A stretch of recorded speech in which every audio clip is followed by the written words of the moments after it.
بسم اللہ الرحمن الرحیم۔ السلام علیکم۔ حضرت یحییٰ علیہ السلام کو کس نے شہید کیا؟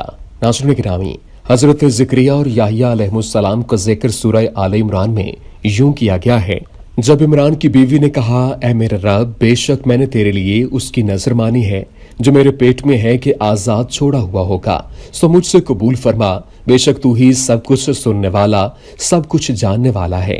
پھر جب اس نے اسے جنا تو کہا، اے میرے رب، یہ تو میں نے لڑکی جنی، اور اللہ زیادہ جاننے والا ہے جو اس نے جنا، اور لڑکا اس لڑکا جیسا نہیں، اور بے شک میں نے اس کا نام مریم رکھا ہے، اور بے شک میں اسے اور اس کی اولاد کو شیطان مردود سے تیری پناہ میں دیتی ہوں۔ پس اس کے رب نے اسے اچھی قبولیت کے ساتھ قبول کیا اور اچھی نشو و نما کے ساتھ اس کی پرورش کی، اور اس کا کفیل زکریا کو بنا دیا۔ جب کبھی زکریا اس کے پاس عبادت خانے میں داخل ہوتا، اس کے پاس کوئی نہ کوئی کھانے کی چیز پاتا، کہا، اے مریم، یہ تیرے لیے کہاں سے ہے؟ اس نے کہا، یہ اللہ کے پاس سے ہے، بے شک اللہ جسے چاہتا ہے کسی حساب کے بغیر رزق دیتا ہے۔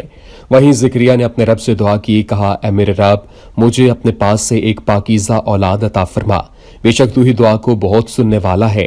تو فرشتوں نے اسے آواز دی جب وہ عبادت خانے میں کھڑا نماز پڑھ رہا تھا کہ بے شک اللہ تجھے یحییٰ کی بشارت دیتا ہے جو اللہ کے ایک کلمے عیسیٰ علیہ السلام کی تصدیق کرنے والا اور سردار اور اپنے آپ پر بہت ضبط رکھنے والا اور نبی ہوگا۔ نیک لوگوں میں سے کہا، اے میرے رب، میرے ہاں لڑکا کیسے ہوگا جبکہ مجھے تو بڑھاپا آ پہنچا ہے اور میری بیوی بھانس ہے؟ فرمایا، اسی طرح اللہ کرتا ہے جو چاہتا ہے۔ کہا، اے میرے رب، میرے لیے کوئی نشانی بنا دے۔ فرمایا، تیری نشانی یہ ہے کہ تو 3 دن لوگوں سے بات نہیں کرے گا مگر کچھ اشارے سے، اور اپنے رب کو بہت زیادہ یاد کر اور صبح اور شام تسبیح کر۔ ناظرین گرامی، حضرت زکریا علیہ السلام نے فرمایا کہ جس کا سورہ مریم میں یوں ذکر کیا گیا ہے، مجھے اپنے مرنے کے بعد اپنے قرابت والوں کا ڈر ہے، میری بیوی بھی بھانس ہے، لہٰذا تو مجھے اپنے پاس سے وارث عطا فرما جو میرا بھی وارث ہو اور یعقوب کے خاندان کا بھی جانشین ہو، اور میرے رب تو اسے مقبول بندہ بنا لے۔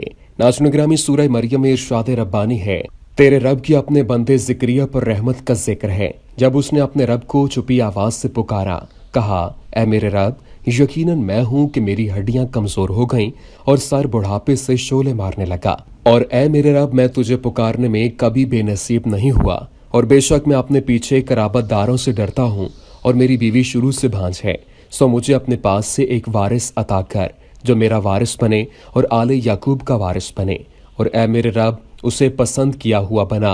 اے زکریا، بے شک ہم تجھے ایک لڑکے کی خوشخبری دیتے ہیں جس کا نام یحییٰ ہے، اس سے پہلے ہم نے اس کا کوئی ہم نام نہیں بنایا۔ کہا، اے میرے رب، میرے لیے لڑکا کیسے ہوگا جبکہ میری بیوی شروع سے بھانس ہے اور میں تو بڑھاپے کے آخری حد کو پہنچ گیا ہوں؟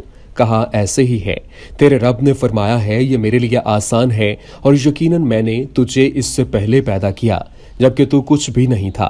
کہا، اے میرے رب، میرے لیے کوئی نشانی مقرر کر دے۔ فرمایا، تیری نشانی یہ ہے کہ تو تندرست ہوتے ہوئے لوگوں سے 3 راتیں بات نہیں کرے گا۔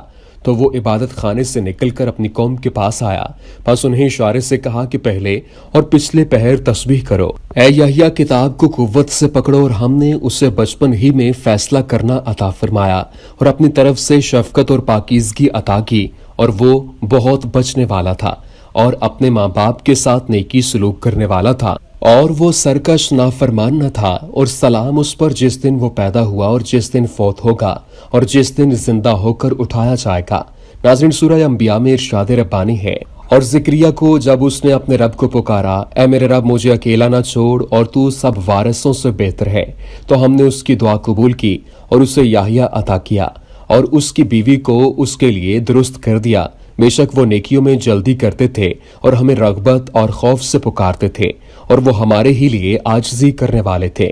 حضرت یحییٰ علیہ السلام کا ذکر قرآن کریم میں 5 بار سورہ آل عمران، سورہ انعام، سورہ مریم اور سورہ انبیاء میں آیا ہے، اور مالک بن انس کی روایت میں ہے کہ یحییٰ بن زکریا اور عیسیٰ بن مریم کا رحم مادر میں استقرار ایک ہی زمانہ میں ہوا۔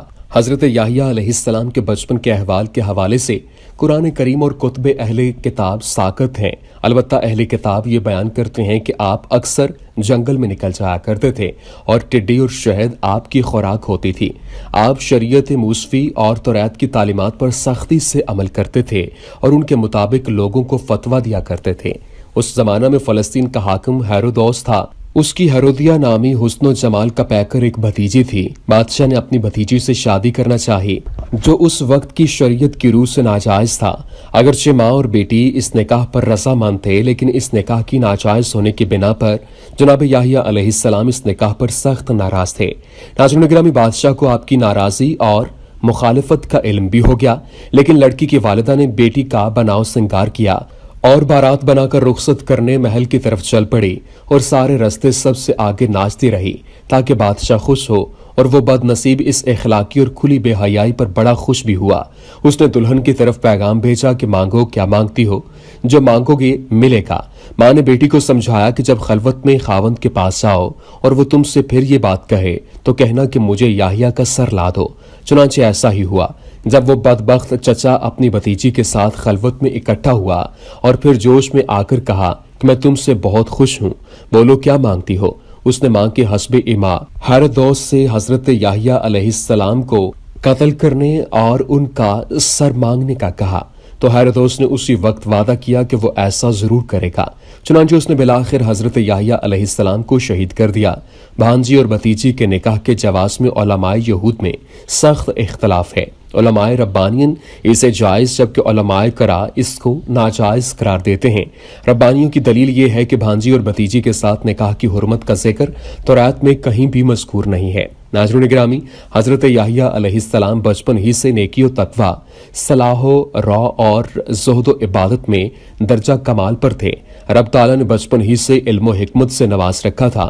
بظاہر رب تعالیٰ نے آپ کو بچپن ہی سے شریعت کی حد درجہ سوجھ بوجھ دے دی تھی اور آپ کی سینہ کو علم سے معمور کر دیا تھا، اس لیے آپ کے علم اور حکمت کے چرچے بچپن ہی میں ہر طرف پھیل چکے تھے، حتیٰ کہ آپ کو امامت اور افتاء کا وہ درجہ نصیب ہو گیا کہ سب لوگ اپنی تمام امور میں آپ سے شریعت کا حکم معلوم کر کے چلنے لگے، حتیٰ کہ 30 سال سے بھی کم عمر میں رب تعالیٰ نے آپ کو نبوت کے فرائض سونپ دیے۔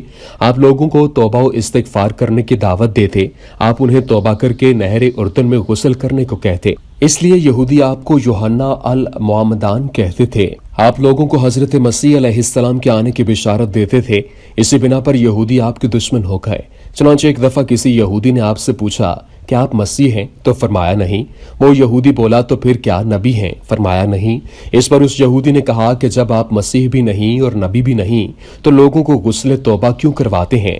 آپ نے فرمایا میں تو صحراؤں میں پکارنے والے کی ایک آواز ہوں جو پکار کر یہ کہہ رہی ہے کہ اپنے رب کے سیدھے راستوں پر آ جاؤ۔ بہرحال جب حضرت عیسیٰ علیہ السلام کو آپ کے شہید ہونے کی خبر پہنچی تو انہوں نے لوگوں کو کھلم کھلا دعوت دینا شروع کر دی اور انہیں واعظ کرنا شروع کر دیا۔ دعا ہے اے رب کریم مولا ہمیں نبی کریم صلی اللہ علیہ وآلہ وسلم کا سچا پکا پیروکار بنا دے، آمین۔